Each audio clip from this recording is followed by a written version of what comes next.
Un, dos, tres. Ça y est, il arrive à compter sur mes doigts. Un, dos, tres. Triplé de Benzema.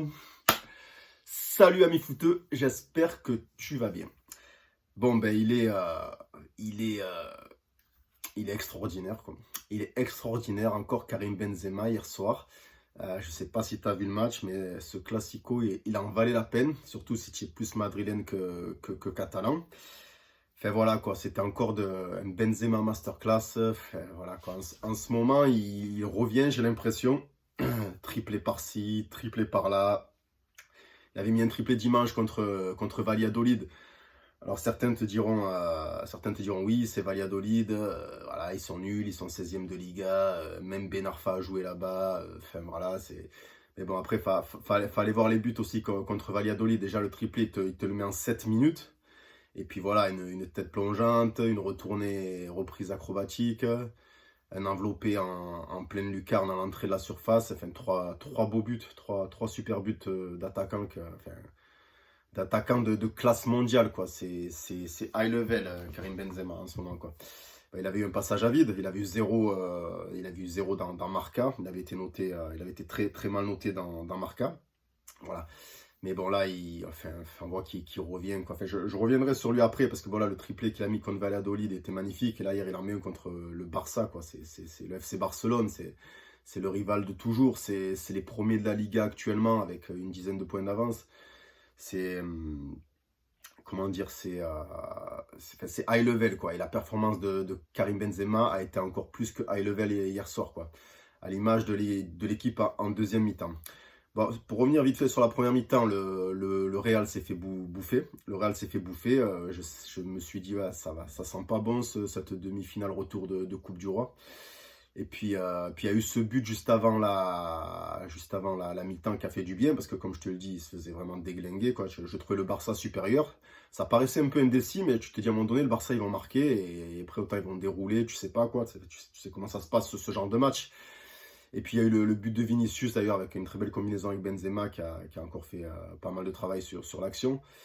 Et donc, 1-0. Même ce but-là aurait pu presque être accordé à Benzema, donc ça aurait fait un quadruplé. Voilà. Donc ouais, un Real Madrid bouffé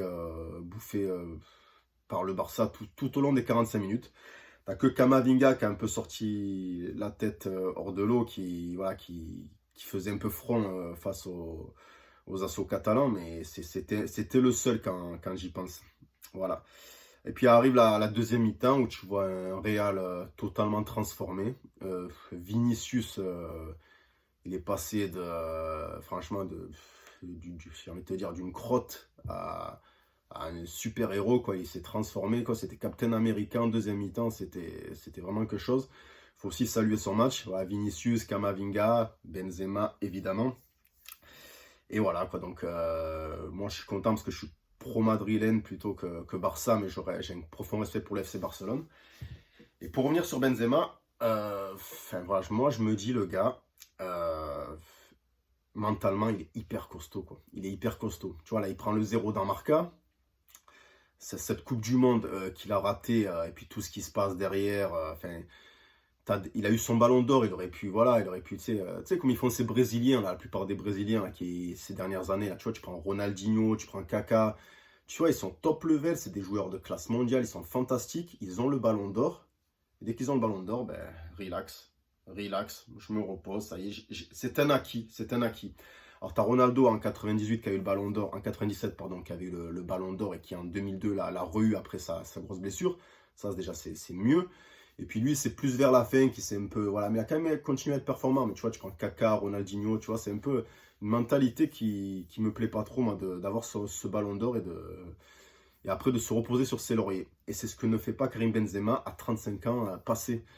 Et ça, moi, je trouve que c'est admiratif quand tu vois tout ce qui s'est passé avec l'équipe de France, quand tu vois comment il a été rejeté comme un paria.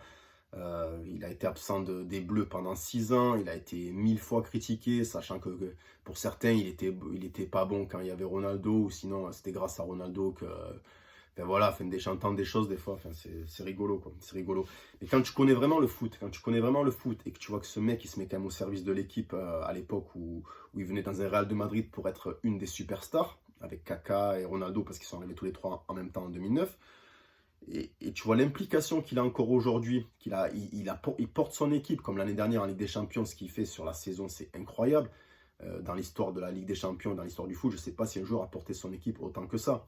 Alors tu vas me dire, oui, peut-être Messi, Ronaldo, c'est possible à vérifier, mais faire des retournements de situation comme ça dans des matchs où toutes les équipes se souvent menées au score et que c'est lui qui a à chaque fois réinversé la tendance, une fois, deux fois, trois fois, triplé, doublé.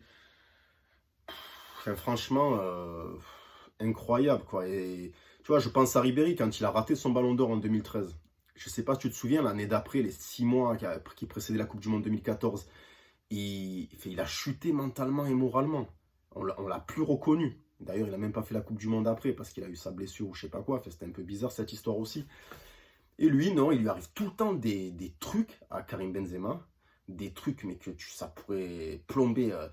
Et moi, je pense à des gens, des fois, qui jouent dans des petits clubs de foot amateur, que si tu leur as plombé le moral parce qu'ils ont été remplaçants le dimanche après-midi parce qu'ils jouaient contre Saint-Marcel d'Ardèche ou je sais pas qui, et tu les vois, ils font la gueule et tout.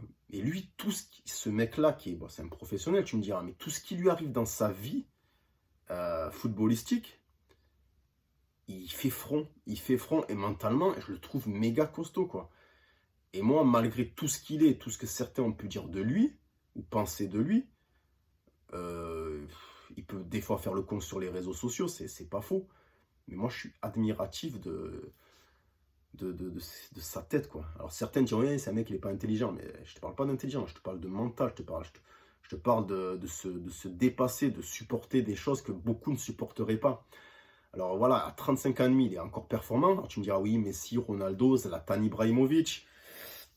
Enfin, moi, je suis admiratif, et quand tu es amoureux du beau jeu, tu ne peux qu'aimer voir jouer Karim Benzema. Quand tu es amoureux de foot, quand tu es amoureux du beau jeu, je te parle pas du mec lambda qui va de suite le juger parce qu'il s'appelle Karim Benzema, ou que, enfin voilà quoi, ou que voilà, il a fait le con il y a 6 ans, mais au jour d'aujourd'hui, on a une mentalité où les gens n'acceptent pas que les gens puissent changer. Ça me met des fois hors de moi. Et mais moi, j'ai presque envie d'y dire à Karim Benzema, lui faire passer un message, même s'il ne verra absolument jamais cette vidéo. Franchement, fais le canard, quoi. Et lance un appel du pied à Deschamps. Va à l'Euro, va à l'Euro. Déjà qu'on a une équipe de fous, mais avec toi, ça sera la cerise sur le gâteau. Même s'il y a Mbappé et qu'il y a encore des joueurs ultra performants.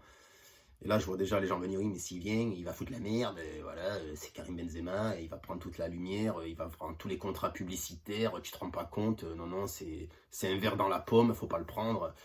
Ouais, arrêtez avec ça, moi, ça me fait rire, ça, c'est des discours de teubé. Voilà, pour moi, c'est des discours de teubé. C'est quelqu'un qui est fermé, qui s'ouvre pas aux choses, qui s'ouvre pas aux gens, qui s'ouvre pas au changement d'une personne. Voilà, n'oublie pas que c'est lui qui a tenu toute l'équipe de France à l'Euro aussi. Ça a été le meilleur joueur de l'Euro 2020. Tu peux pas dire le contraire. Si tu connais le ballon, tu peux pas dire le contraire. Voilà, à un moment donné où Mbappé n'a pas mis un seul but et où il était complètement éteint et qui rate son penalty, Benzema, il fait un Euro. Voilà. J'adore Mbappé, attention, j'adore l'équipe de France. C'est dans mon cœur, l'équipe de France, attention. C'est là où... Enfin voilà, je vais pas m'attarder plus que ça, voilà, sachant, enfin, une masterclass de Karim Benzema, voilà, un triplé au Nou Camp, ce qui n'avait plus été fait depuis Ferenc Puskás, la légende hongroise en 1963. Et voilà, et puis tout ce que j'ai dit avant, c'est quelque chose, voilà, c'est quelque chose. Allez, la vidéo fait déjà 8 minutes, presque 9, donc je vais m'arrêter là. C'était un petit retour sur la demi-finale retour du Coupe du Roi. Barça Real de Madrid. Je te souhaite une bonne journée et puis n'hésite pas à me dire dans les commentaires si tu es d'accord avec moi ou pas. Je te fais une bise, à la prochaine, ciao ciao.